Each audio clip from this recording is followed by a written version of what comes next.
The Jewish religious leaders wanted to get rid of Jesus, so they brought him to judgment before Pilate, the Roman governor, who questioned him closely.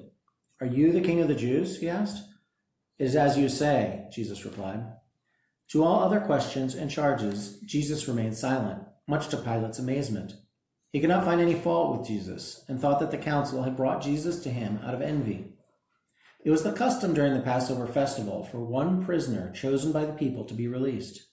Pilate went out and asked the crowd who had gathered, "Whom do you wish me to set free? Barabbas, the rebel and murderer, or Jesus Christ?" He thought that this was his choice, that if this was his choice, the people would ask for Jesus. But the chief priests, counselors determined that Jesus should die, persuading the crowd to ask for Barabbas. "Then," said Pilate, "what shall I do with Jesus, who is called King of the Jews?" "Crucify him," came the cry. "Why? What crime has he committed?" But the crowd only shouted all the louder, "Crucify him! Crucify him!" Pilate shrugged.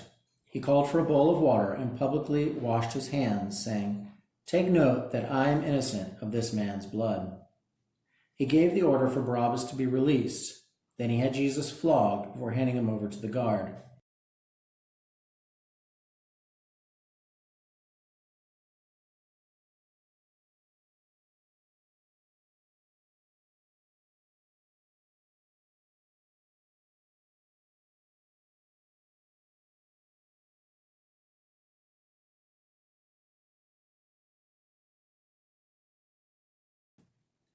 The soldiers took him to their quarters, where they stripped him, dressed him in a robe of royal purple, and placed on his head a crown of thorns.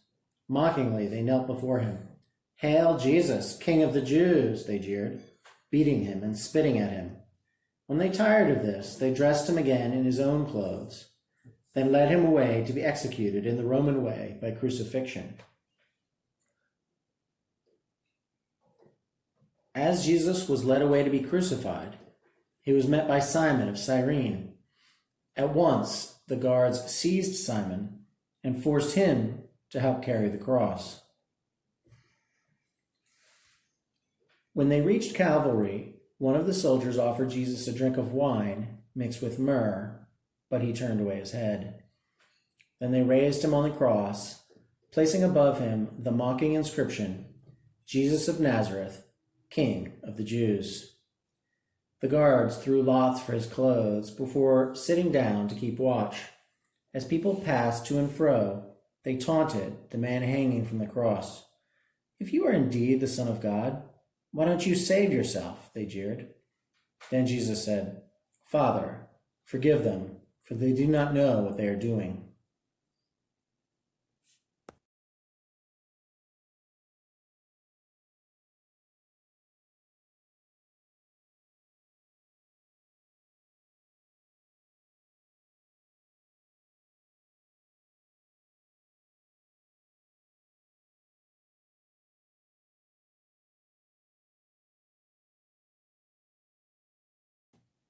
Two robbers were crucified, one on either side of Jesus.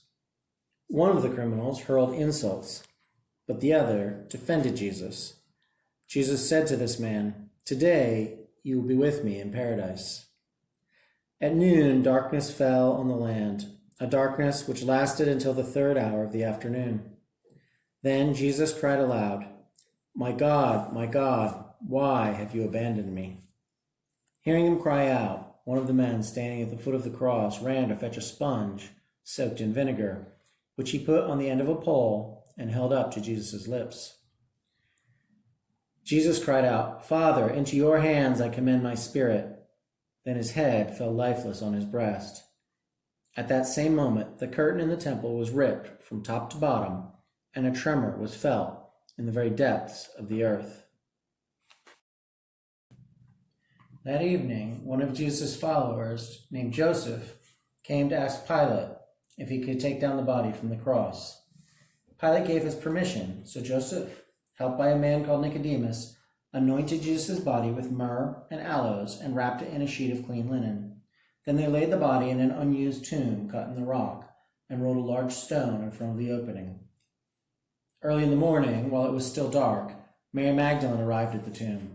She found to her astonishment that the stone had been rolled away from the entrance. The body was gone. She ran to Peter and also John, the disciple whom Jesus particularly loved. "They've taken the Lord from the tomb," she told them. The two men hurried to the tomb. John ran ahead and reached it first, but hesitated to go inside. Then Peter arrived and went right into the tomb.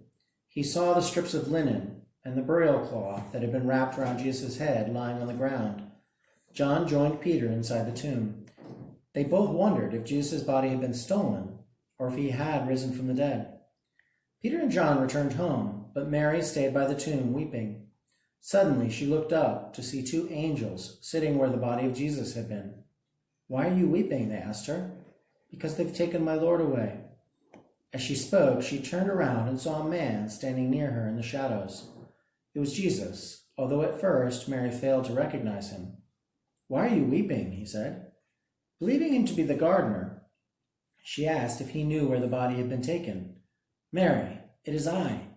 "My Lord," she cried, her face full of joy. "Go now," he told her. "Tell my friends that you have seen me, and that soon I will be with my Father in heaven." Mary ran back to tell the disciples the news. "With my own eyes I have seen the Lord," she said. "He is risen,